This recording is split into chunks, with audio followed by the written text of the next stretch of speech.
I caught him with her, and he snarled, "You saw nothing." I just smiled. "Then you'll feel nothing but me."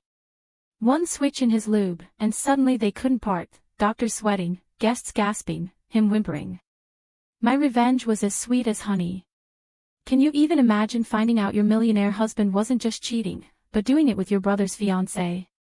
And in your own home. What would you do? Scream. Throw things. Burn the house down. Honestly, that's for amateurs. I'm a chemist. I know that the strongest bond isn't love. It's military-grade industrial adhesive. And when Richard and his mistress wanted to be inseparable, I made that dream a literal, agonizing reality in front of 500 guests. Trust me, their screams as doctors tried to peel them apart. Sweeter than any apology I could have ever received. My name is Hannah Crestwood, and for 7 years, I lived my life with the precision of a chemical equation. As the Director of Research and Development at Orem, I deal in absolutes. I understand how molecules bond, how catalysts accelerate reactions, and how easily a stable compound can become utterly volatile if you introduce the wrong element. I thought I'd applied that same rigorous logic to my marriage. I was 34, successful, and married to Richard, a man whose charm was as polished as the marble floors of our foyer. We lived in a sprawling glass and steel mansion overlooking the gray waters of Seattle, a monument to Richard's success in real estate and my own inheritance. From the outside, we were the golden couple of the Pacific Northwest. But anyone who works with glass knows it's beautiful, cold, and shatters with terrifying ease. The variables started to shift about 6 months ago. Richard, at 42, had always been a handsome man, but suddenly he became obsessed with his preservation. 3 hours a day at an exclusive fitness club downtown. His wardrobe shifted from conservative bespoke suits to tighter, more youthful cuts. He came home smelling not of the office or the rain, but of a sharp, citrusy cologne I'd never bought him. When I asked about his late nights, he always had a ready answer: zoning permits, difficult investors. He was smooth. He was convincing. But I analyzed data for a living, and these data points were drifting outside the margin of error. Then there was my brother, Mark. Mark is 26, with a heart too big for his chest and a bank account too small for his tastes. I love him, but he's always been a moth looking for a flame. 2 months ago, he brought home that flame. Her name was Chloe.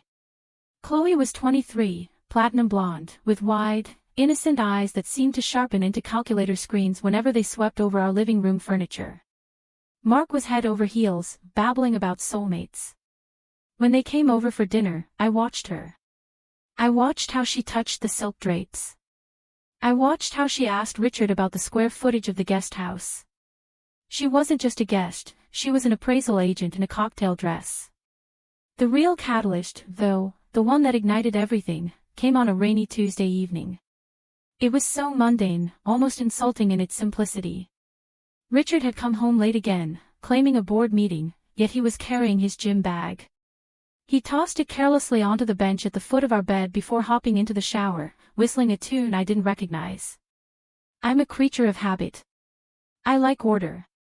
The bag was precariously perched, threatening to spill its contents onto my pristine white rug. I sighed and walked over to move it. As I lifted the leather handles, the weight shifted, and the bag fell open. I reached in, pulling out a damp towel and a sweaty t-shirt. I was about to zip it back up when I noticed a small zippered compartment on the interior lining, slightly ajar. It wasn't for keys or a wallet. It was discreet. Hidden. Curiosity is a scientist's greatest asset and worst curse. I slid 2 fingers into the pocket. My fingertips brushed against cool plastic. I pulled it out. It was a tube of personal lubricant.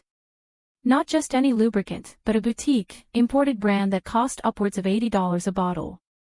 A silicone-based formula, the kind designed for prolonged, intense friction. Richard and I had a functional, scheduled intimacy, but we'd never used this. Never even discussed it. The tube was half empty. I stood there in the quiet of our master bedroom, the sound of the shower running in the adjacent bathroom like white noise. My heart rate didn't spike. My hands didn't shake. Instead, a cold, analytical calm washed over me. I held the tube up to the light, treating it like a specimen in my lab. That's when I saw it. Caught in the threading of the cap, a single strand of hair. It wasn't my dark, natural chestnut bob. This hair was long, synthetic, and unmistakably platinum blonde. I carefully unwound the strand. Then I brought the tube closer. The scent hit me, faint but undeniable, clinging to the plastic. It was a cloying, heavy floral smell. Midnight rose. My mind flashed back to 3 weeks ago. Mark and Chloe had been over for brunch. Chloe had been practically shoving her wrist under my nose, bragging about the gift Mark had bought her. "It's called Midnight Rose," she'd said, her voice high and girlish. "Isn't it intoxicating? It costs $300 an ounce." I looked at the hair. I smelled the perfume. The equation balanced perfectly. My husband wasn't just cheating on me. He was cheating on me with my little brother's fiancée. The shower water turned off. I had seconds to react. Instinct urged me to storm into the bathroom, to scream, to throw the tube at his wet chest and demand the truth. But I am not an amateur. I am a strategist. If I confronted him now, he'd lie. He'd say he bought it for us as a surprise. He'd say the hair was from a stray interaction at the gym. He'd gaslight me until I doubted my own senses. And worse, they'd both go to ground, hiding their tracks better next time. No. I needed more than suspicion. I needed irrefutable proof. I needed to destroy them, not just catch them. With a steady hand, I placed the tube back into the secret compartment. I arranged the towel and the shirt exactly as they had been. I zipped the bag and set it back on the bench, ensuring it looked untouched. When Richard walked out, a towel wrapped around his waist, water dripping from his chest, he smiled at me. A dazzling, practiced smile. "Hey, honey," he said, leaning in to kiss my cheek. "Did you have a good day at the lab?" I smelled the mint of his toothpaste and the lingering ghost of Midnight Rose beneath his soap. I smiled back. It was the same smile I wore when a difficult experiment finally yielded results. "It's enlightening," I said softly. "I think I'm on the verge of a major breakthrough." Later that evening, Mark and Chloe came over for a casual dinner. We sat at the long mahogany table, the four of us. Mark was telling a story about his new job, animated and happy.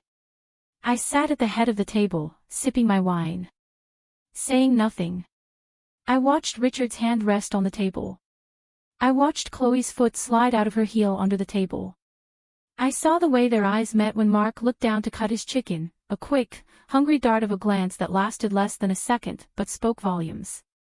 It was a look of shared secrets and contempt for everyone else in the room. They thought they were clever.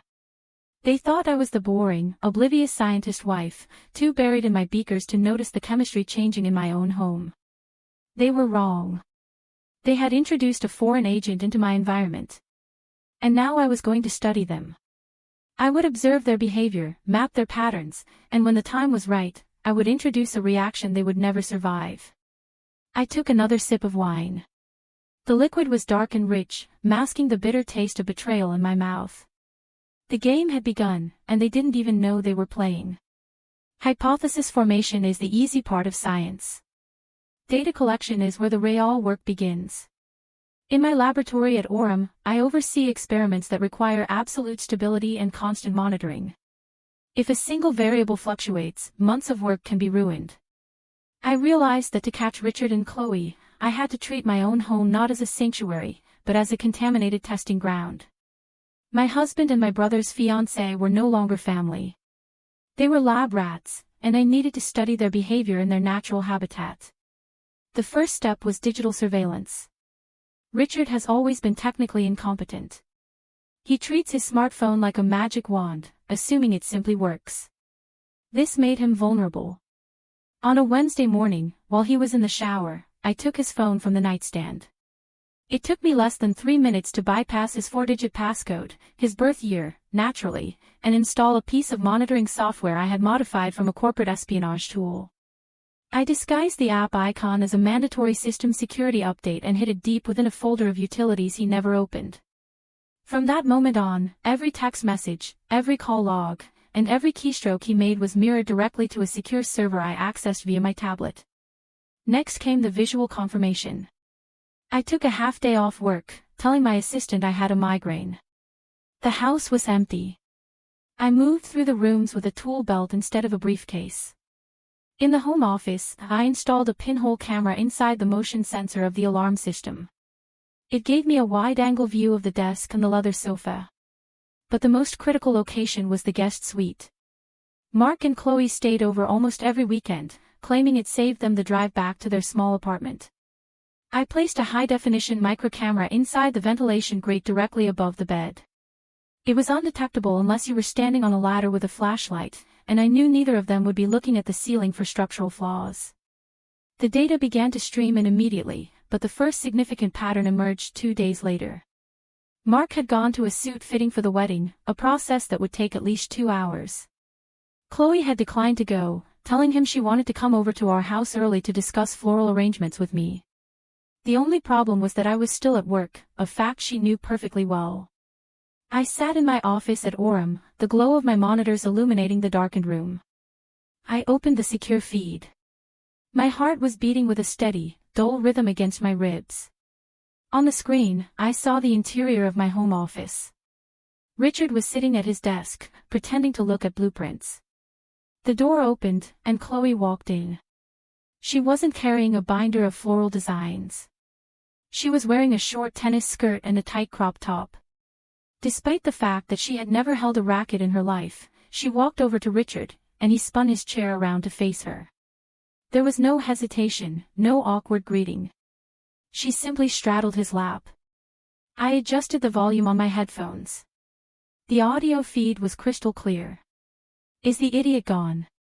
Richard asked, his hands resting familiarly on her waist. Chloe giggled, a sound that made my stomach churn. "He's at the tailor. I told him to take his time. He's so obsessed with that cheap suit. He thinks he looks like James Bond, but he looks more like a valet driver." Richard laughed. A cruel, barking sound. "Let him enjoy it. Once we get his signature on the trust fund release forms after the wedding, he can go back to driving a Honda. And speaking of idiots, where's the ice queen at the lab?" "Obviously," Chloe said, leaning in to nip at his ear. "Probably mixing potions. God, she's so boring. I don't know how you survive 10 years with her. She's like a dry old maid." "It's been a long decade," Richard sighed, and I watched him run his hand through her platinum hair. "But it pays the bills. Or at least it did. We're almost at the finish line, baby." I sat frozen in my ergonomic chair. The insults to my personality were expected. I knew I wasn't the warm, bubbly type. But hearing them mock Mark, who worshipped the ground, Chloe walked on. Mark, who was spending his savings to give her a dream wedding, that broke something inside me. They called him a fool. They called me a cash cow. The feed continued, but I minimized the video window. I couldn't watch them kiss. I needed to investigate the second part of their plan. I switched to the keylogger data I had collected from Richard's laptop. I traced his login activity to a bank in the Cayman Islands. A bank known for its discretion and lack of cooperation with American tax authorities. Using the password he had carelessly saved in his browser, I accessed the account. The numbers on the screen made me gasp. Over the last 18 months, Richard had been systematically draining our joint investment accounts. He had been liquidating assets, stocks, bonds, even the equity from a commercial property we owned downtown, and funneling the cash into a shell company called RC Holdings. From there, the money was moved offshore. I did the mental math quickly. He had moved nearly $4 million. He wasn't just cheating on me. He was embezzling our life. He was preparing to file for divorce, claim poverty, and leave me with the depreciating assets while he and Chloe lived off my money on a beach somewhere. He planned to leave me with nothing but the house he couldn't sell and the career he despised. Tears pricked at the corners of my eyes, hot and angry. I wanted to call the police. I wanted to drive home and burn the house down. I wanted to scream until my throat bled. But then the scientist took over. I closed my eyes and took a deep breath, forcing my pulse to slow down. Emotion is a variable that causes errors. Logic provides solutions. I thought about our prenuptial agreement. It was a document Richard had signed eagerly 10 years ago, back when he was trying to prove he wasn't marrying me for my inheritance. There was a specific clause, Clause 7b, known as the infidelity penalty. If either party were proven to have committed adultery, they would forfeit all claims to marital assets and receive zero alimony. Furthermore, if the adultery could be proven to be premeditated or malicious, the cheating spouse would be liable for legal fees and emotional damages. However, the burden of proof was high. A few audio recordings might be dismissed as taken out of context. A video in a home office could be challenged as a violation of privacy if not obtained legally. To invoke Clause 7b and destroy him completely, I needed something undeniable. I needed something public. I needed them to be caught in a situation so compromising, so flagrant, that no lawyer in the world could defend them. I looked back at the screen. Richard and Chloe were still in the office, confident in their secrecy, laughing at the destruction they were planning for my brother and me. They had no idea that I was the one designing the walls. I would not just divorce Richard. I would not just warn Mark.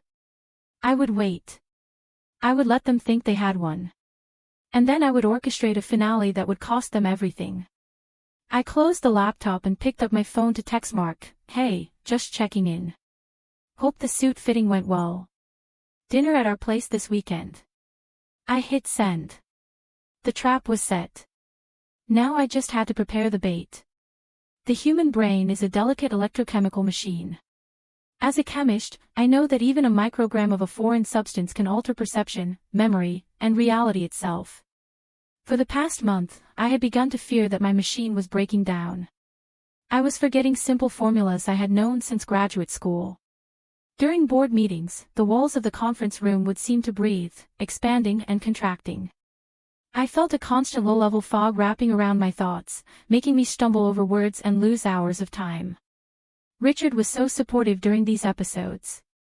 He would hold my hand, his face etched with practiced concern, and tell me that I was working too hard.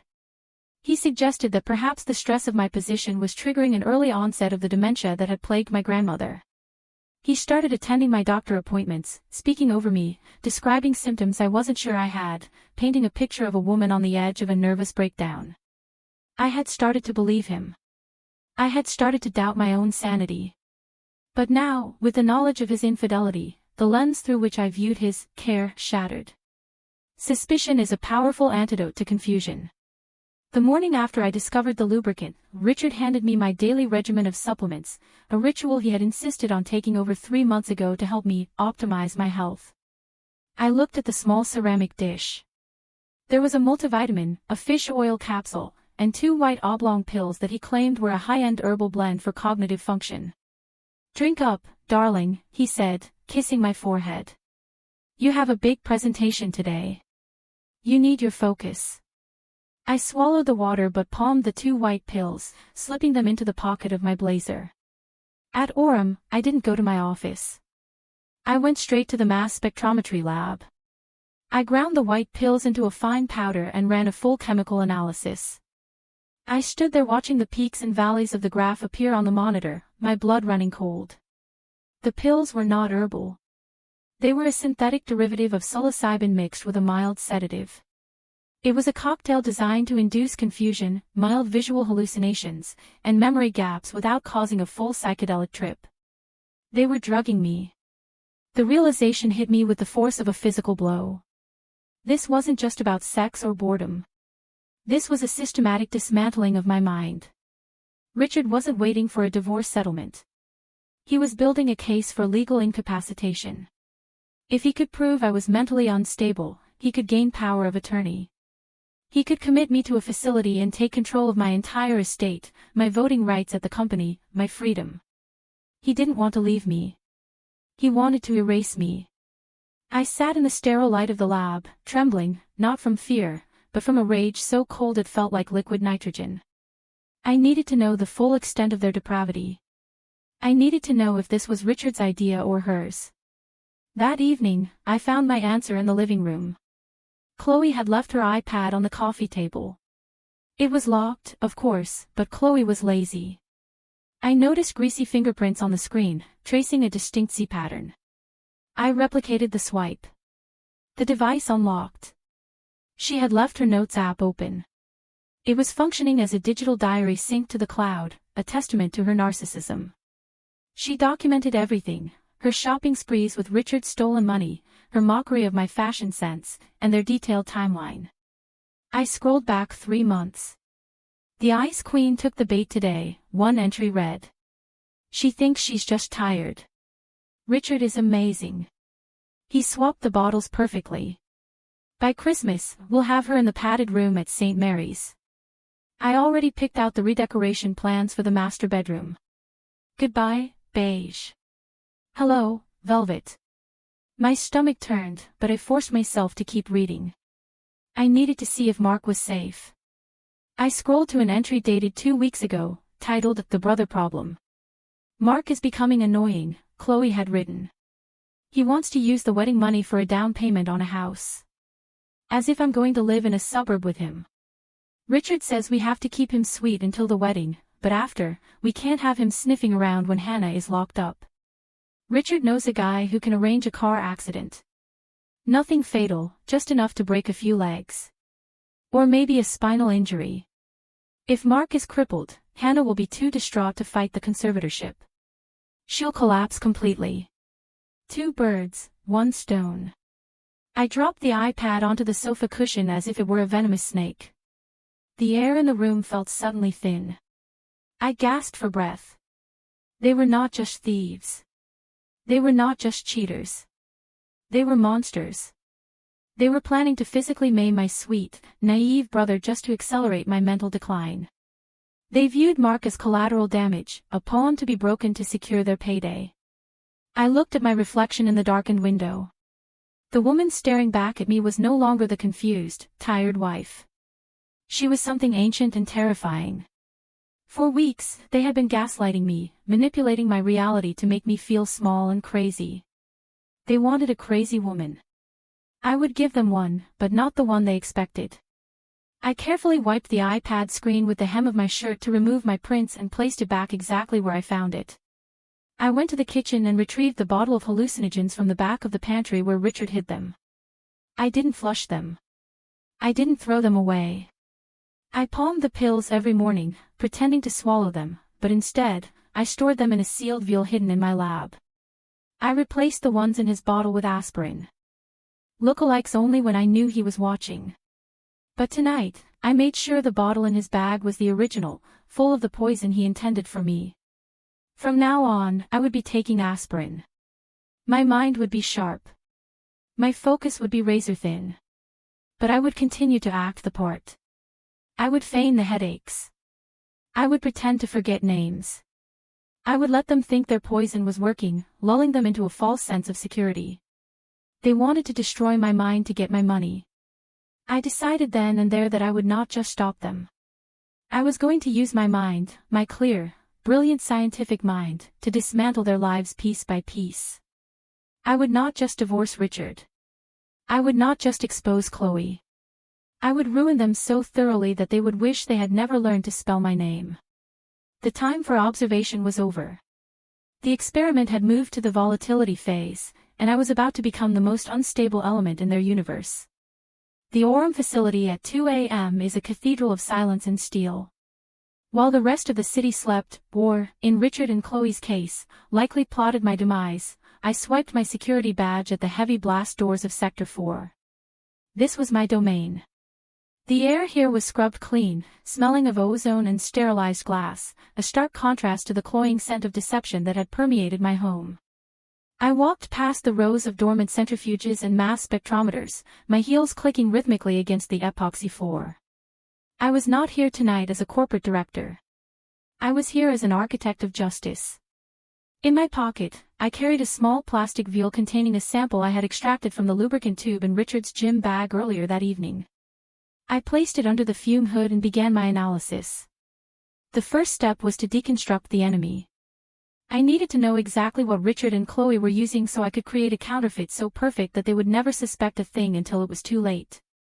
I ran the sample through the gas chromatograph. The results appeared on my monitor in waves of green light. It was a high-grade silicone base with traces of aloe and vitamin E. I noted the viscosity, the specific gravity, and the refractive index. It was clear, slippery, and stayed wet under friction. I dipped a glass rod into the sample, lifting it to check the drip rate. It flowed like warm honey. I memorized the consistency. Then I turned to the locked, climate-controlled vault at the back of the lab.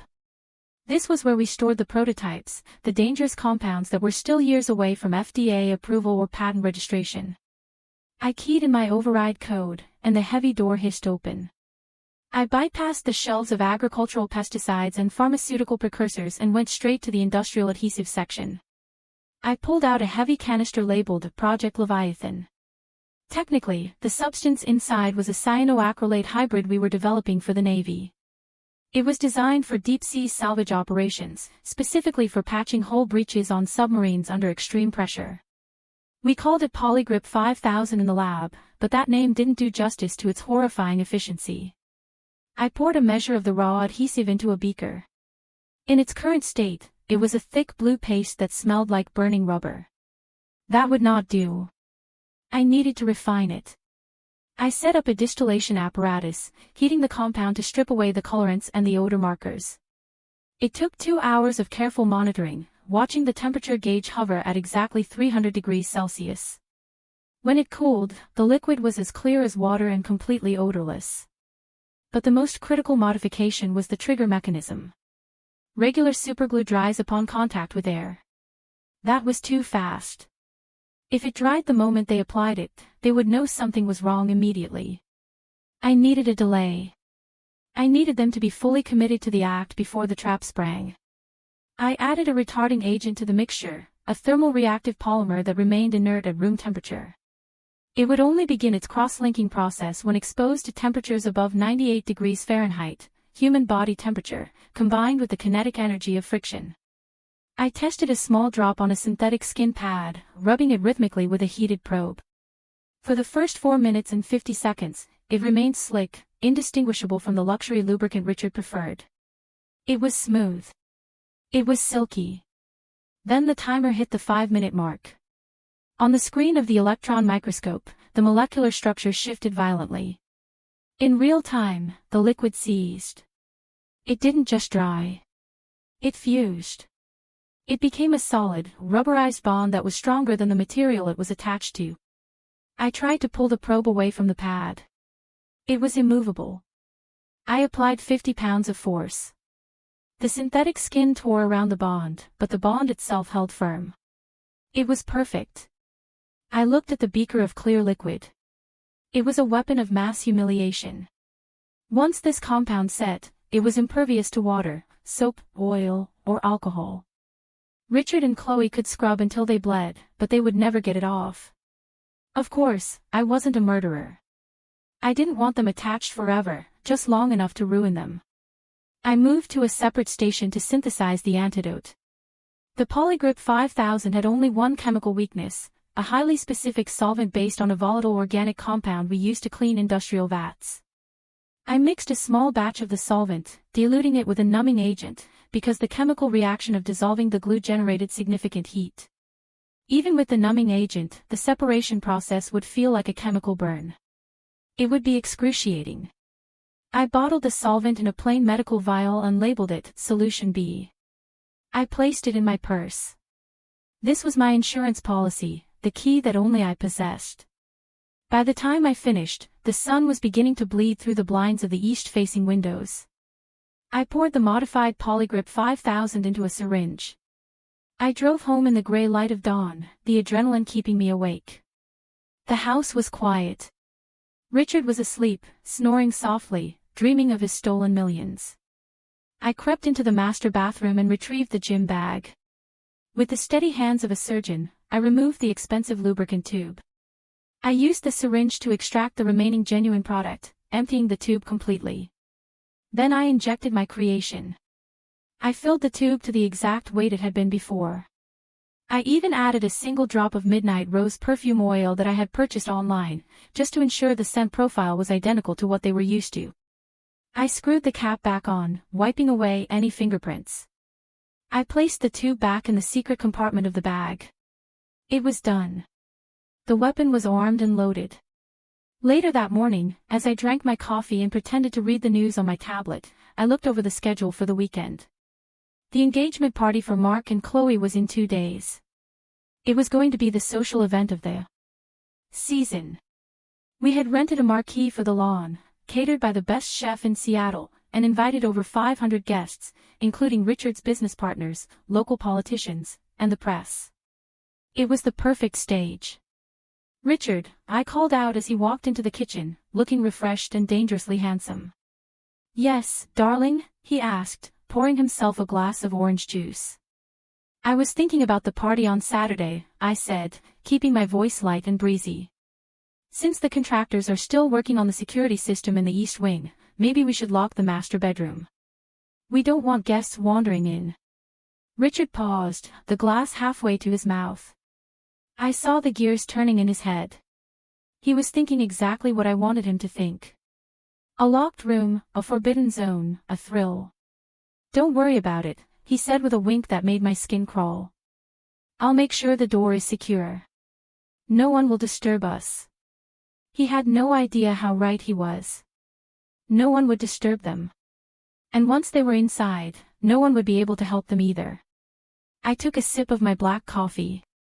It tasted bitter, but the aftertaste was incredibly sweet. Saturday arrived, wrapped in gold leaf and deception. If there's one thing the Seattle upper crust enjoys more than hoarding wealth, it's pretending to be virtuous while doing it. The engagement party for Mark and Chloe was a masterclass in this specific brand of theater. We had transformed the sprawling lawn of our lakeside estate into a scene from a fairy tale, complete with white silk marquees, imported orchids that cost more than a mid-sized sedan, and a string quartet playing soft, innocuous classical music that floated over the chatter of 500 guests. I stood at the top of the stone staircase overlooking the garden, smoothing the fabric of my emerald green gown. It was a strategic color choice. Green is the color of envy, of money, and of the toxic sludge I deal with in the lab. Beside me, Richard adjusted his cufflinks. He looked the part of the benevolent patriarch, the self-made millionaire graciously hosting his wife's less fortunate family. He flashed his teeth at a passing senator, his hand resting possessively on the small of my back. To the untrained eye, it was a gesture of affection. To me, it felt like a brand. "Showtime, darling," he murmured, his voice dripping with the charm he used to close deals. "Try to look a little less clinical today. It's a celebration, after all." "I am overflowing with joy," I replied, my voice flat. "Can't you tell?" We descended into the fray. The air smelled of expensive perfume, roast duck, and hypocrisy. I navigated the crowd with the precision of a shark in a koi pond, accepting compliments on the decor and the food. Every smile I offered was a calculated muscle contraction. Every laugh was a sound effect. I found Mark near the champagne tower. My brother looked devastatingly handsome in his tuxedo, but it was his expression that broke my heart. He looked like a man who had won the lottery without realizing the ticket was counterfeit. He was beaming, his eyes scanning the crowd constantly for Chloe, as if she were the sun, and he was a planet caught in her gravity. "Hannah," he exclaimed, pulling me into a crushing hug. "Can you believe this? It's too much. You and Richard didn't have to do all this." "You deserve the best, Mark," I said, squeezing his hand. "I mean it." He deserved the truth, and I was going to give it to him, even if it destroyed him first. Then the bride-to-be appeared. Chloe was wearing a dress that was technically white, but clung to her body with a desperation that screamed for attention. It was cut low enough to be scandalous and high enough to be expensive. She was surrounded by a gaggle of her friends, women who looked like carbon copies of her, all high cheekbones and empty eyes. I approached them, holding a small velvet box. The chatter died down. "Chloe," I said, pitching my voice to carry to the nearby guests. "Welcome to the family properly." I opened the box to reveal a diamond tennis bracelet. It was platinum set with 5 carats of flawless stones. I had bought it yesterday using Richard's credit card, the one linked to the account he thought I didn't know about. It cost $25,000. Chloe's eyes widened, the avarice flashing nakedly across her face before she masked it with a performative gasp. "Oh, Hannah," she squealed, letting me clasp it around her wrist. "It's stunning. Thank you so much. I promise I'll take good care of Mark." "I know you will," I smiled, a predator showing its teeth. "You certainly seem to appreciate the value of things." Throughout the next hour, I played the perfect hostess. I made sure the investors' glasses were full. I introduced Mark to people who could help his career, though I knew he was too distracted to network. But my real focus was on the subtle electromagnetic field between Richard and Chloe. They were careful. I had to give them that. They never stood next to each other for more than 30 seconds. But I saw the signs. A lingering glance across the buffet table. The way Richard would subconsciously check his watch every time Chloe laughed. The tension between them was palpable. A buildup of kinetic energy waiting for a release. I checked the time. It was 8 o'clock. The sun had set, and the garden lights had flickered on, casting long, romantic shadows. It was time to bait the trap. I found Richard near the bar, swirling a glass of scotch. He looked bored. "Richard," I whispered, stepping into his personal space. I leaned in close, feigning intimacy. "I need a favor. The caterers are having a crisis with the dessert station, and I need to supervise the setup for the next 2 hours. I'm going to be stuck in the kitchen tent." "Tragic," he drawled, taking a sip. "Don't work too hard." Also, I lowered my voice further, glancing around conspiratorially. "I think Chloe is having a bit of a panic attack. I saw her looking very flushed near the fountain. She's probably overwhelmed by all these people. Mark is too busy being the center of attention to notice. Maybe you could check on her. Give her a pep talk. You're so good at calming people down." Richard's eyes flickered. I saw the thought process execute in real time. Wife busy for 2 hours. Brother-in-law distracted. Mistress vulnerable and waiting. "I suppose I should be the good brother-in-law," he said, trying to suppress a smirk. "Where is she?" "I think she went towards the house to find a quiet bathroom," I lied smoothly. "Oh, and honey, just so you know, the security team is doing a firmware update on the sensors in the East Wing tonight. The whole system is down in the master suite until tomorrow morning. So, if you need a private place to talk to her, where no one will interrupt, the master bedroom is the quietest spot in the house. The library is full of your cigar buddies. The East Wing, our bedroom, the place I'd rigged to be a prison." Richard nodded, feigning indifference, but his pulse was visible in his neck. "Good to know. I'll make sure she's okay." "Thank you, darling," I said, patting his chest right over his treacherous heart. "You are a saint." I walked away, heading towards the catering tent. I waited in the shadows of a large oak tree, watching. 2 minutes later, Richard set his glass down and walked towards the house, loosening his tie slightly. 3 minutes after that, I saw Chloe detach herself from her group of friends. She checked her phone, doubtless reading a text from Richard, and slipped away towards the side entrance, moving with the stealth of a cat. I looked over at Mark. He was laughing at a joke. He had no idea that the 2 people he trusted most in the world were currently walking up the grand staircase to defile his future. I pulled my phone out of my clutch. I opened the app that controlled my smart home system. The status of the master bedroom door sensor turned from a closed to a open and then back to a closed. Motion detected, 2 subjects. They were inside. I waited. I needed them to get comfortable. I needed them to feel safe. I needed them to reach for the bag. I walked into the catering tent and started shouting orders about the soufflés, making sure at least a dozen witnesses saw me yelling at the chef about the temperature of the chocolate. I was creating an ironclad alibi while my husband and his mistress were sealing their own fate. The countdown had begun. The glow of my smartphone screen was the only source of truth in a garden filled with lies. To the casual observer, I was just another bored hostess checking her messages, perhaps coordinating with the valet service or checking the weather forecast. I stood near the edge of the rose garden, the heavy bass of the jazz band vibrating through the soles of my heels. In reality, I was watching a live feed of my own bedroom, broadcasting the final act of a tragedy I had written, directed, and produced. On the screen, the high-definition camera I had hidden in the smoke detector provided a perfect bird's-eye view of the master suite. The room was bathed in the soft, ambient light of the bedside lamps, which Richard had just turned on. He looked smug. He tossed his tuxedo jacket onto the chaise lounge with a careless disregard that made my teeth grind. Chloe followed him in, giggling, kicking off her heels and leaving them where they fell on my Persian rug. "God, this room is so depressing," Chloe said, her voice tinny through my earbuds. She spun around, taking in the beige and cream tones I had carefully curated. "It smells like old money and boredom. When we move in, I'm tearing all of this out. I want mirrors on the ceiling, Richard, and maybe a leopard print rug."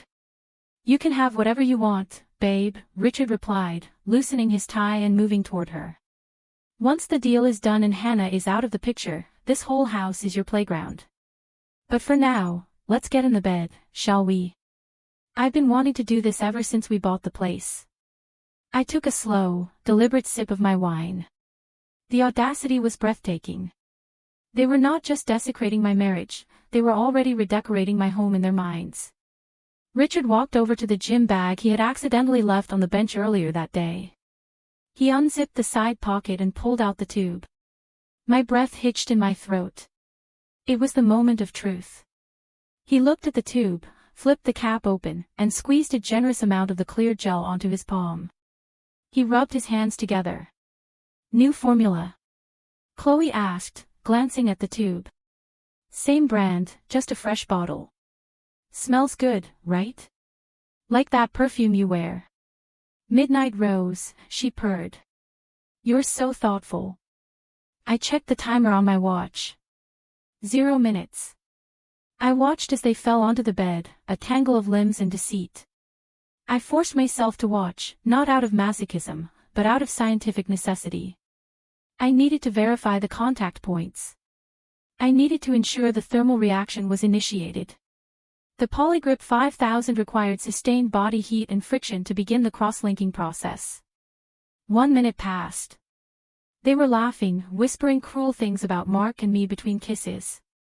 The gel was doing exactly what it was designed to do in its initial phase, lubricating, smoothing, facilitating their betrayal. They had no idea that the molecules between their bodies were already beginning to wake up, sensing the heat, preparing to lock. 3 minutes passed. I looked up from my phone and smiled at a passing waiter. "The crab cakes are excellent," I told him. "Please make sure my brother gets one." 5 minutes. The threshold had been reached. The retarding agent in the chemical compound would have neutralized by now. The bonding phase was beginning.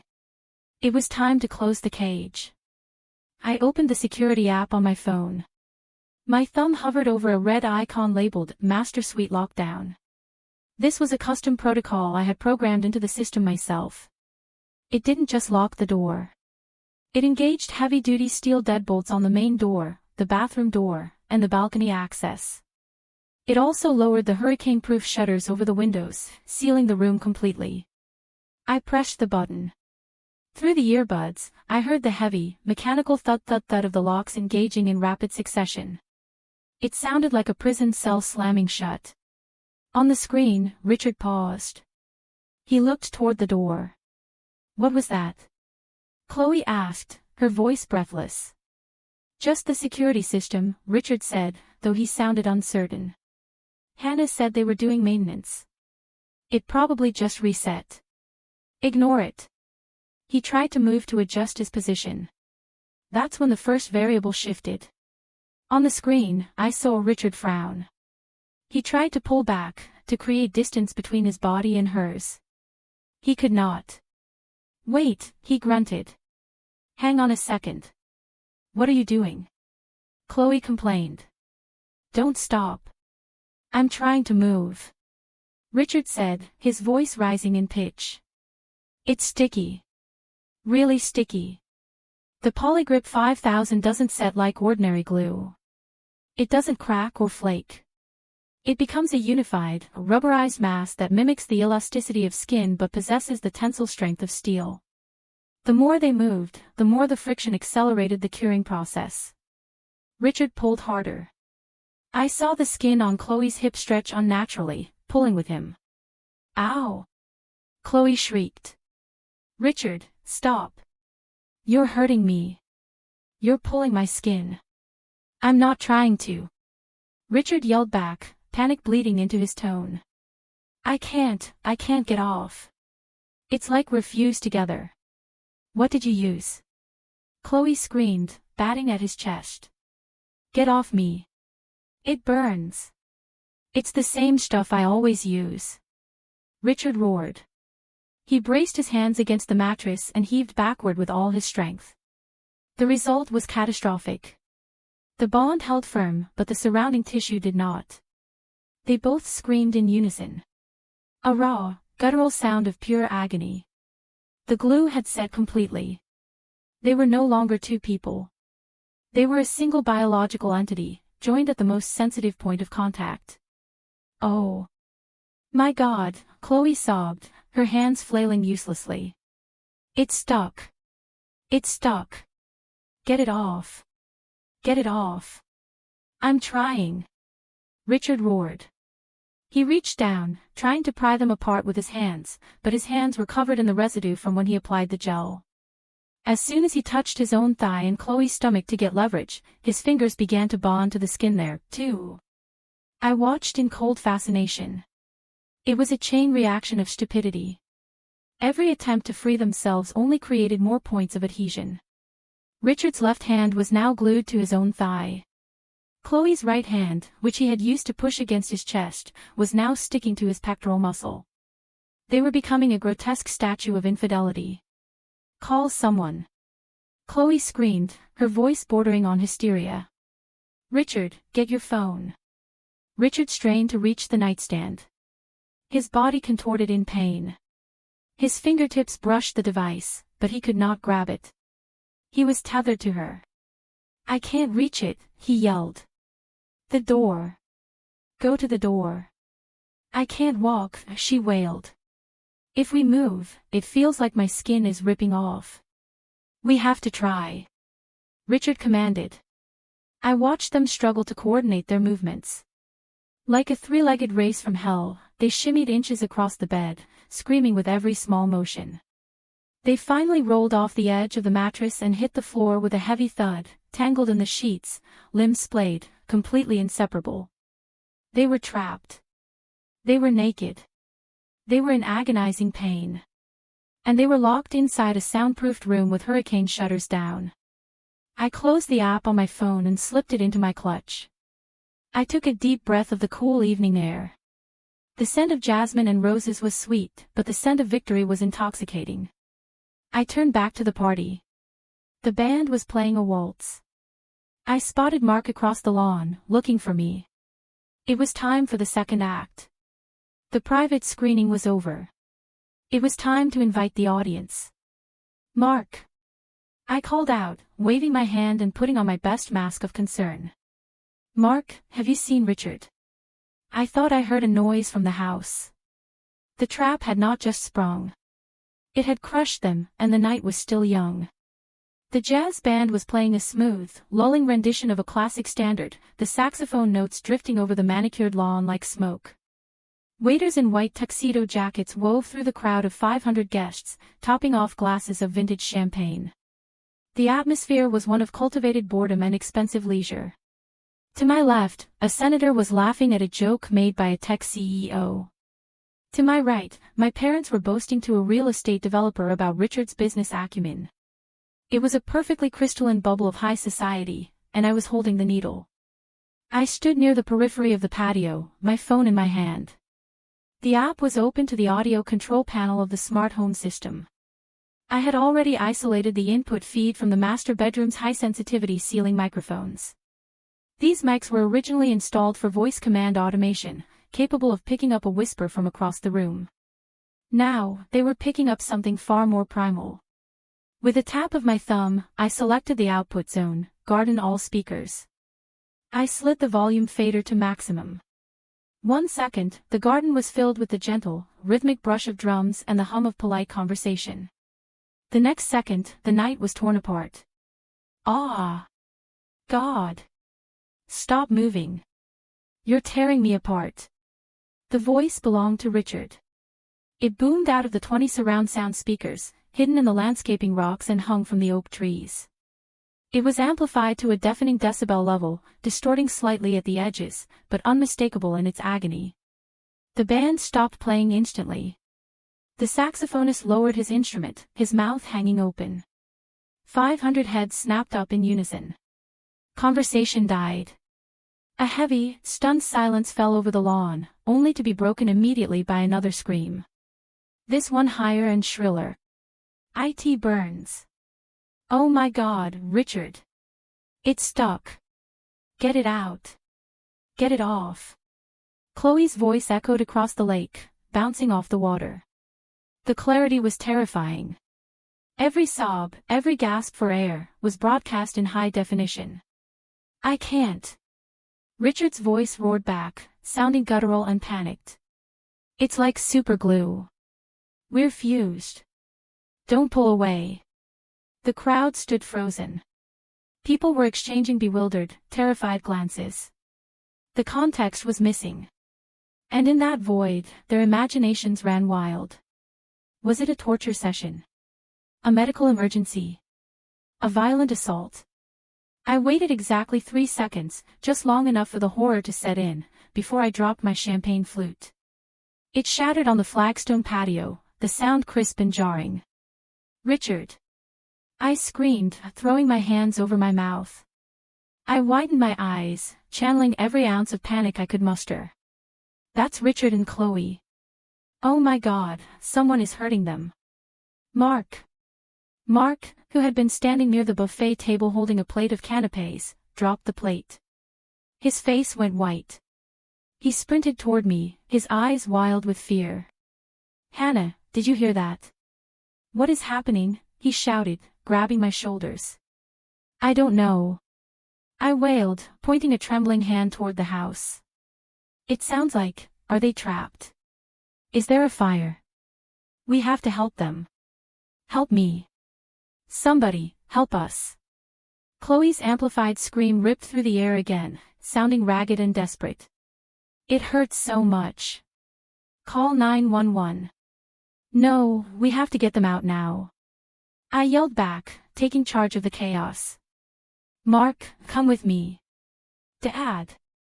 Everyone. I hiked up the skirt of my emerald gown and ran toward the French doors leading into the main house. Mark was right on my heels, followed closely by our parents, Richard's business partners, and a surging wave of morbidly curious guests. The herd instinct took over.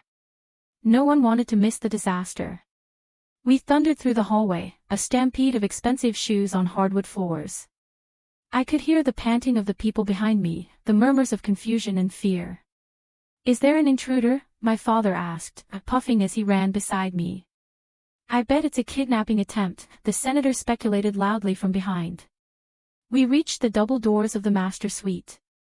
The hallway was crowded now, packed with at least 50 of the most influential people in the state, all jostling to see what was happening. The screaming was no longer coming from the speakers, but was muffled through the heavy mahogany doors. It sounded wet and frantic. Richard. Mark is here. We're coming. Mark yelled, pounding his fist against the wood. He tried the handle. It was locked tight. It's locked, Hannah. Do you have the key? The keypad. I gasped, feigning hyperventilation. I can open it with the code. I stepped up to the digital keypad mounted on the wall. My hands were shaking, a deliberate affectation. I knew the code. It was my birthday. But I also knew that the longer this went on, the more damning it would be. I punched in 4 random numbers. Beep, beep, beep. Access denied. The red light flashed. Damn it. I cried out. I'm too nervous. My hands are shaking. From inside the room, Richard heard us. Mark. Hannah, he screamed, his voice cracking. Don't come in. Stay out. Call an ambulance, but do not open the door. The crowd fell silent for a heartbeat. That was not the cry of a man being murdered. That was the cry of a man trying to hide something. He's delirious from the pain. I shouted, overriding his plea. We can't leave them in there. Try the code again. Just open it, Hannah. Mark roared, panic making him aggressive. I punched in another wrong code. Beep, beep, beep. Access denied. Richard, stop pulling. Chloe shrieked from inside, close to the door now. It sounded like they had dragged themselves onto the floor. You're ripping my skin. It's bleeding. Oh God, look at us. We're monsters. The guests in the hallway exchanged glances. The narrative was shifting. Look at us. Do not come in. The fear was turning into suspicion. What does she mean, look at us? A socialite whispered loudly. One more time, I said, taking a deep breath. Please work. Please. I punched in the correct code this time, but I did not hit the enter key immediately. I held my finger over the button, looking at Mark. He looked terrified, ready to charge into fire to save his fiancée and his brother-in-law. My poor, sweet brother. This was going to hurt him, but it was the only surgery that would cut out the cancer. Open the door, Hannah, my mother screamed. I pressed enter. Chime. Access granted. The heavy deadbolts retracted with a loud mechanical clank that echoed like a gunshot in the silent hallway. The door clicked open a fraction of an inch. I stepped back, clearing the stage. Mark, I said softly, my voice dropping the hysterical pitch. You go first. Mark didn't hesitate. He kicked the door open, swinging it wide to reveal the interior of the master bedroom. The hallway light flooded into the dim room. The first thing that hit us was the smell, a mix of sweat, fear, and the cloying, unmistakable scent of midnight rose perfume. And then we saw them. The crowd gasped as one entity. It was a sound of pure shock, a collective inhalation of air that sucked the oxygen out of the corridor. Richard and Chloe were on the floor near the foot of the bed. They were tangled in the Egyptian cotton sheets, but the sheets didn't cover enough. They were stark naked, and they were pressed together in a way that defied anatomy. Chest to chest, pelvis to pelvis, their limbs splayed out like a broken spider. They looked up at the doorway, their faces masks of sheer terror. They were red-faced, sweating profusely, and crying. No, Mark whispered. The word fell out of his mouth like a stone. Richard squeezed his eyes shut, letting out a moan of defeat. Chloe tried to cover her face with her hand, but her hand was stuck to Richard's pectoral muscle, so she only succeeded in dragging his torso slightly to the left, eliciting a yelp of pain from him. Don't look. Richard croaked. His voice was ruined. Get out, everyone. Get out. But no one moved. The camera phones were already coming out. The flashes began to pop, illuminating their shame in blinding bursts of white light. I stood behind Mark, watching the scene I had orchestrated. It was gruesome. It was tragic. And it was absolutely perfect. The blinding white light of camera flashes turned the master bedroom into a strobe-lit nightmare. If the hallway had been a stage, this was the grand finale, and the audience was voracious. The door was wide open, and the 50 people closest to the threshold were no longer guests. They were witnesses to a catastrophe that was equal parts biological and social. The scene on the floor was not erotic. It was medical, grotesque, and deeply pathetic. Richard and Chloe were a tangle of limbs and panic, illuminated mercilessly by the chandelier and the hallway spillover. They were writhing, but their movements were restricted by the invisible, terrifying bond that held them together. The Polygrip 5000 had done its work with terrifying efficiency. Their skin at the points of contact, chest to chest, thigh to thigh, was not just touching. It was fused. The flesh around the bond was angry, swollen, and bright red, distended from their frantic muscular efforts to pull apart. They looked like a single malfunctioning organism. A two-headed beast of betrayal that was suffering in real time. Mark stood in the doorway, frozen. The champagne flute he had been holding slipped from his fingers. It hit the hardwood floor and shattered, the crystal exploding outward. The sound was sharp and final, cutting through the murmurs of the crowd like a guillotine blade. He did not blink. He just stared, his face draining of all color until he looked like a ghost. He looked at the man he had idolized as a mentor. He looked at the woman he had planned to marry in 3 months. And he saw them naked, joined in an act that was undeniable. The betrayal was absolute. It was not a rumor. It was not a text message. It was a physical reality that he could smell and see. "Mark," Richard croaked, lifting his head from the floor. His face was a mask of sweat and terror. He tried to reach out a hand toward Mark, but his arm was pinned at an awkward angle by Chloe's shoulder. "Mark, listen to me. It's not what it looks like. We were just talking and fell. It's a medical condition." It was the stupidest lie I had ever heard. Born of pure desperation. "Shut up," Chloe wailed, burying her face against Richard's neck because she physically could not turn her head away. "Just shut up, Richard. Throw us a blanket. Someone. Cover us." But no one moved to help. The shock was too potent. Instead, the phones came up higher. I spotted a well-known lifestyle blogger in the front row, a young woman named Jessica, who had been live-streaming the party decor earlier. Her phone was held high. The camera lens pointed directly at the floor. The little red recording light was steady. I knew that within seconds, this image was being beamed to hundreds of thousands of followers. The hashtags would be brutal. #Crestwood Scandal, #Stuck Together, #Karma. The security team finally pushed their way through the throng of guests. 2 burly men in black suits burst into the room, looking ready to tackle an intruder. Instead, they skidded to a halt, their jaws dropping as they assessed the situation. "Mr. Crestwood?" the lead guard asked, his voice wavering. He looked around for a threat. But the only threat was the chemistry between the 2 lovers. "Don't just stand there, you idiots!" Richard screamed, his voice cracking with humiliation. "Get a towel. Get a doctor. Get these people out of here." One of the guards quickly grabbed a decorative throw blanket from the armchair and moved to drape it over them. But because of the awkward, splayed angle of their legs and the way they were glued, the blanket kept sliding off. It was a farce. Every time they tried to adjust, they screamed in pain as the glue tugged at their sensitive skin. "Ow! Stop touching us!"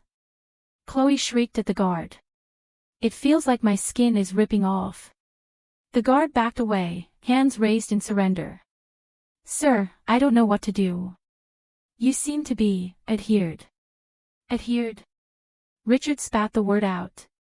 "We are glued, you moron. Someone put glue on the bed." That was my cue.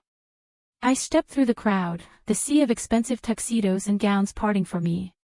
I walked with a steady, measured pace, the heels of my shoes clicking on the floorboards. I did not run to them. I did not cry. I did not scream. I was the director of R&D at Orem, and I was inspecting a failed experiment. I stopped 3 feet away from them. I looked down. Richard looked up at me, his eyes pleading, begging for me to save him, to be the dutiful wife who fixes his messes. He expected anger. He expected tears. He did not expect ice. I tilted my head to the side, studying the bond on their torsos with clinical detachment. "Well," I said, my voice calm and carrying clearly over the sobbing and the camera shutters. "I must say, Richard, when you said you wanted to be closer to the family, I didn't think you meant it quite this literally." "Hannah." Richard gasped. "Help me, please. It hurts. I think the skin is tearing." "It certainly looks painful," I observed, crossing my arms over my chest. "It looks like an industrial adhesive. Probably a cyanoacrylate hybrid with a thermal setting agent. Very difficult to remove. Practically permanent without the right solvent." Chloe looked up at me, her mascara running in black streaks down her face. "You did this," she hissed, though her voice lacked any real power. "You crazy witch. You did this." I raised an eyebrow. "Me? I've been in the garden with 500 witnesses for the last 2 hours. Chloe, you're the one who decided to sneak into my locked bedroom and roll around in my husband's gym bag supplies. If you play with unknown chemicals, you have to expect a reaction. I turned to the crowd, addressing them like a tour guide at a museum. Ladies and gentlemen, I announced, my voice steady. I apologize for the disruption to the evening. It appears my husband and my brother's fiancé have found themselves in a rather sticky situation. Please give them some space. I believe the fire department will need to use the jaws of life, or perhaps a scalpel, to separate them. The crowd erupted into fresh murmurs. I heard a few stifled laughs. The spell of Richard's power was broken. He was no longer the intimidating tycoon. He was a naked man, glued to a 23-year-old on the floor of his own bedroom. Mark finally moved. He walked past me, stepping close to Richard. He looked down at the man who had promised to make him a partner in the firm.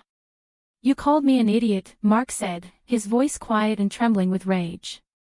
I heard you on the phone last week. You called me a useful idiot. Richard's eyes widened. Mark, no, I never, and you? Mark turned his gaze to Chloe. You are not a victim. You are just cheap. Mark turned on his heel and walked out of the room, pushing past the cameras, leaving his engagement ring metaphorically in the dust. Mark, wait! Chloe screamed, struggling to lift her head. The sound of sirens began to wail in the distance, getting louder. The ambulance and the police were approaching. Richard, I said, leaning down slightly so only he could hear me clearly amidst the noise. I hope it was worth it. Because looking at the livestream numbers on that girl's phone over there, I'd say about 50,000 people have seen your assets in the last 5 minutes. Aurum stock might take a hit tomorrow, but your personal brand? That is utterly bankrupt. Richard stared at me, the realization of his total destruction finally sinking in. He stopped fighting the glue. He stopped screaming. He just lay there, defeated, naked, and permanently attached to his mistake. Get everyone out, he whispered. A broken man. Oh, I will, I said, straightening up and smoothing my dress. But the police are coming, Richard. And they're going to want to know why there are illegal hallucinogens in your nightstand. I'm afraid this night is only going to get longer for you. I turned and walked out of the room, leaving the door wide open behind me. The flashing lights of the ambulance reflected off the hallway walls, painting the scene in chaotic bursts of red and white. I walked toward the front entrance to greet the paramedics. I had a very specific solvent to hand over, but I was in no rush. Let them soak in the consequences for a few more minutes. Science, after all, cannot be rushed. The arrival of the emergency services transformed my home from a high-society venue into a biohazard zone. The wail of sirens cut through the cool night air, drowning out the murmurs of the guests who, despite their breeding, refused to leave. They lingered near the driveway and front lawn, morbid voyeurs waiting for the encore. Police officers in tactical gear were the first to storm the master suite, weapons drawn, shouting commands. They had been dispatched under a code red protocol for a potential chemical attack. What they found, however, was not a terrorist plot, but a domestic farce. The tension in the room deflated instantly, replaced by confused professionalism. 2 paramedics, a young man and an older woman, knelt beside the writhing couple. I stood back against the wall, observing the triage process. Sir, ma'am, try to remain calm, the older paramedic said, snapping on blue latex gloves. We need to assess the bond. Where exactly is the adhesion? Everywhere. Richard screamed, his face a mottled purple from exertion and shame. Chest, stomach, thighs, it's burning. Just cut it off. The paramedic touched the seam where Richard's skin met Chloe's. She tried to insert a tongue depressor to test the seal. It didn't even slide in a millimeter. It's fused tight, she announced, looking up at her partner. The tissue around the bond is already edematous. If we try to separate them here with a scalpel, we'll cause massive hemorrhaging and skin avulsion. We can't do it on site. What do you mean? Chloe wailed. You can't take us out like this. We have no choice, miss, the paramedic replied briskly. We have to transport you as a single unit. We need the oversized gurney. The logistics of moving two full-grown adults glued together in a lover's embrace are undignified in the extreme. They had to be rolled onto a heavy-duty tarp, then lifted by 4 officers onto a gurney designed for bariatric patients. Because of their positioning, face to face, they could not be covered effectively. The blanket kept sliding off their sweating, moving bodies. The journey from the bedroom to the ambulance was the longest walk of shame in the history of Seattle society. I followed them out. As the gurney rattled down the grand staircase, Richard tried to hide his face in Chloe's shoulder, but there was nowhere to hide. We exited the front doors and into the glare of floodlights. 500 people watched in silence. The only sound was the rattle of the gurney wheels on the cobblestone driveway. Every eye was fixed on the spectacle. My neighbors, Richard's investors, the press, they all saw the president of Crestwood Real Estate strapped to his mistress like a biology experiment gone wrong. I saw the flashes of cameras. I saw the live stream of the blogger still running. This was not just a scandal. It was a legacy-ending event. I climbed into the front passenger seat of the ambulance. I'm the wife, I told the driver calmly. And I'm a chemist. I might be able to help at the hospital. The ride to Seattle Grace was tense. In the back, Richard and Chloe argued in hushed, venomous tones, blaming each other for the catastrophe. I stared out the window, watching the city lights blur by, my mind already calculating the next phase. When we arrived at the emergency room, the trauma team was waiting. They wheeled the couple into Trauma Bay 2. The bright fluorescent lights left nothing to the imagination. A team of 6 doctors and nurses surrounded them, poking and prodding the adhesive. I've never seen a bond this strong, the attending physician muttered, shining a penlight on the connection. It's hydrophobic and heat-resistant. Saline does nothing. Alcohol does nothing. We might have to surgically excise the skin. No surgery. Richard shouted. Don't cut me. Doctor, I said, stepping forward. I reached into my purse and pulled out a flash drive and a printed chemical abstract. My husband is an amateur chemist. He likes to experiment with industrial compounds in the garage. I found this file on his laptop earlier. I believe it is the formula for the adhesive he used. I handed the papers to the doctor. It was, of course, the formula I had synthesized, but the metadata had been scrubbed and replaced with Richard's digital signature. And this, I said, producing the vial of solvent I had prepared, was sitting right next to the glue. It's labeled antidote. I think he made it in case something like this happened. The doctor looked at me with relief. Thank you, Mrs. Crestwood. You just saved them a lot of skin grafts. He turned to the nurse. Get this to the lab for a quick verification, then prep the area. Warning, the notes here say the reaction is exothermic. This is going to get very hot before it releases. While the doctors prepared the solvent, the curtain to the trauma bay was ripped open. Mark stood there. He was still wearing his tuxedo, but his tie was gone, and his eyes were red-rimmed. Mark! Chloe gasped. She tried to reach out, but her hand was taped down to the gurney rail. Mark, baby, please, you have to help me. He forced me. Richard forced me. Mark walked up to the side of the bed. He looked down at Chloe, then at Richard. The sadness in his eyes hardened into something brittle. Forced you? Mark asked, his voice shaking. You were laughing. I heard the recording, Chloe. Hannah played it for me in the car. You called me a poor idiot. You said you were going to cripple me in a car accident so you could steal Hannah's money. Chloe's face went pale. That was a joke. We were just role-playing. And the money? Mark asked. Was the $4 million you two stole a joke too? I didn't steal anything. Chloe screamed, her mask finally slipping, her face twisted into a sneer. It was Richard. He told me he was rich. He told me he would give me the life I deserved. I'm 23 years old, Mark. Did you really think I wanted to live in a 2-bedroom condo with a junior architect? I deserve a mansion. I deserve this life. The room went silent. The doctor stopped working for a second. Mark nodded slowly. Well, you got the mansion tonight. And now you have the consequences. He turned to Richard. Richard was staring at the ceiling, refusing to make eye contact. And you? Mark said. You were my brother.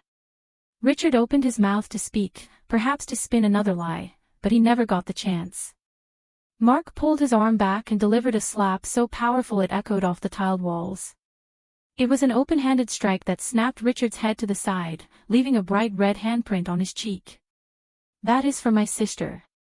Okay, that is enough, a police officer said, stepping into the bay. He was holding a plastic evidence bag. Inside was a clear baggie of white powder and a bottle of pills. Mrs. Crestwood, the officer asked, looking at me. Yes. I answered, composing myself. We did a search of the personal effects in the gym bag and the lady's purse, as per standard procedure for a chemical incident, the officer said. We found this in Miss Chloe's handbag. It tests positive for MDMA and a significant amount of unregistered prescription narcotics. Chloe's eyes bulged. That is not mine. I have never seen that before. And, the officer continued, holding up the bottle of pills I had swapped earlier. We found these in Mr. Crestwood's bag. We also took a statement from you regarding your recent medical issues. Yes, I said, my voice trembling slightly. My husband has been giving me those supplements for months. He said they were for my memory, but lately I've been hallucinating. I think he was drugging me. The officer nodded grimly. We will be testing these pills, ma'am. But preliminarily, this looks like a serious case of domestic abuse and possession with intent to distribute. He turned to the gurney where Richard and Chloe were lying, still glued together, now facing not just social ruin but felony charges. Richard Crestwood and Chloe Vance, the officer announced, you are both under arrest. We will place you in custody as soon as the medical procedure is complete. The doctor stepped forward with the vial of solvent. All right, officers, hold them down. This is going to hurt. He poured the liquid over their joint chests. The chemical reaction was instant. Steam rose from their skin as the solvent attacked the glue. Richard and Chloe screamed in unison, thrashing against the restraints. The heat was intense, a searing burn that was the price of their liberation. I stood by the door, watching them scream. I felt Mark's hand slip into mine. I squeezed it tight. The pain they were feeling was physical, temporary. The pain they had caused us was gone, replaced by the cold, hard satisfaction of absolute victory. The procedure to separate my husband from his mistress took 4 grueling hours. It was a meticulous process that required the steady hands of 3 surgeons and the patience of a saint. I sat in the observation gallery of the operating theater, watching through the glass as the medical team applied the solvent I had provided, millimeter by agonizing millimeter. The chemical reaction was exothermic, generating significant heat as it dissolved the bonds of the Polygrip 5000. Every time the solvent touched their skin, they screamed. It was a duet of misery that penetrated even the soundproof glass. When they were finally pulled apart, the damage was undeniable. The skin on Richard's chest and thighs, and the corresponding areas on Chloe's body, was raw, blistered, and angry red. The lead surgeon came out to speak to me, wiping sweat from his brow. He explained that the dermis had been severely compromised. They would require skin grafts, and even with the best plastic surgery money could buy, they would both bear thick, keloid scars for the rest of their lives. It was poetic justice. They had wanted to leave a mark on me by destroying my sanity. Instead, I had left a permanent, physical brand of their infidelity on their bodies. They would never be able to look in a mirror without remembering this night. But the physical separation was only the beginning of their dismantling.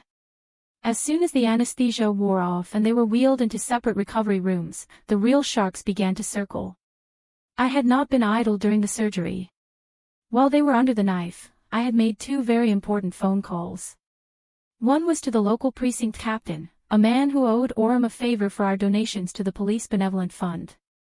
The other was to a contact at the Internal Revenue Service. I walked into Richard's room first. He was awake, groggy, and hooked up to a morphine drip. His chest was heavily bandaged. When he saw me, his eyes narrowed with a mix of hatred and fear. You, he rasped, his voice wrecked from hours of screaming. You set me up. You swapped the tubes. I know you did. That's a very serious accusation, Richard, I said, standing at the foot of his bed. Especially coming from a man who was found with illegal hallucinogens in his gym bag. The lab results came back an hour ago. Those pills you've been feeding me. They were not herbal supplements. They were a psilocybin derivative. Attempted poisoning is a felony, Richard. It carries a sentence of 10 to 20 years. Richard tried to sit up, but the pain forced him back down. I'll tell them it was you. I'll tell them you planted it. And who will believe you? I asked, tilting my head. I am the grieving wife. I am the respected scientist. You are the man who embezzled $4 million from his own family to fund a life of debauchery. Oh yes. I sent the proof of embezzlement to the board of directors and my lawyers this morning.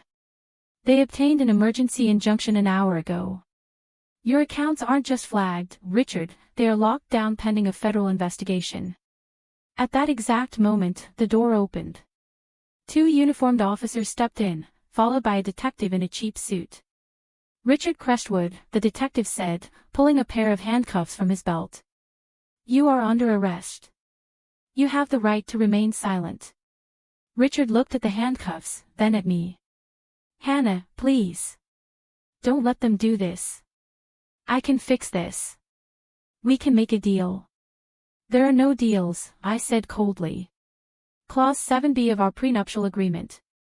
I triggered at the moment I had video proof of your affair. You have forfeited all marital assets, the house, the cars, your shares in the company. They all belong to me now. You are destitute, Richard. You cannot even afford a lawyer. The officer cuffed Richard's hand to the bed rail. I turned and walked out, leaving him pleading with a police officer who clearly did not care. I went next door to Chloe's room. She was crying, her makeup streaked, looking very young and very scared. Mark was standing by the window, his back to her. Mark, tell them. Chloe sobbed.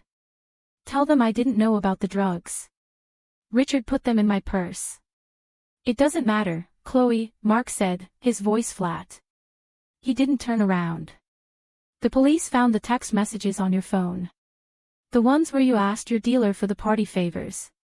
And the ones where you talked about staging my accident. Chloe went silent. The color drained from her face. You were going to hurt me, Mark said, turning to look at her. I loved you. I would have given you everything, and you were planning to break my legs for an insurance payout. I was confused. Chloe stammered. You are not confused, I said, stepping into the room. You are a predator, but you picked the wrong prey. The female officer standing guard stepped forward. Miss Vance, you are under arrest for possession of a controlled substance and conspiracy to commit insurance fraud.